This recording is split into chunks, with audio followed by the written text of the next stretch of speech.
എല്ലാവർക്കും അറിയാൻ തോന്നുന്ന ഒരു കാര്യമാണ് ഇന്ത്യയിൽ ഏറ്റവും വലിയ സംസ്ഥാനം ഏതാണ്? ഏറ്റവും ചെറിയ സംസ്ഥാനം ഏതാണ്?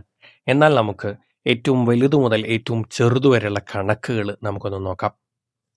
ഇന്ത്യയിലെ ഏറ്റവും വലിയ സംസ്ഥാനം രാജസ്ഥാൻ, 2 മധ്യപ്രദേശ്, 3 മഹാരാഷ്ട്ര, 4 ഉത്തർപ്രദേശ്, 5 ഗുജറാത്ത്, 6 കർണാടക, 7 ആന്ധ്രാപ്രദേശ്, 8 ഒഡീഷ, 9 ഛത്തീസ്ഗഡ്, 10 തമിഴ്നാട്, 11 തെലങ്കാന, 12 ബീഹാർ, 13 പശ്ചിമ ബംഗാൾ, 14 അരുണാചൽ പ്രദേശ്, 15 ജാർഖണ്ഡ്, 16 അസം, 17 ഹിമാചൽ പ്രദേശ്, 18 ഉത്തരാഖണ്ഡ്, 19 പഞ്ചാബ്, 20 ഹരിയാന, 21 നമ്മുടെ സ്വന്തം കേരളം, 22 മേഘാലയ, 23 മണിപ്പൂർ, 24 മിസോറാം, 25 നാഗാലാൻഡ്, 26 ത്രിപുര, 27 സിക്കിം, 28 ഗോവ.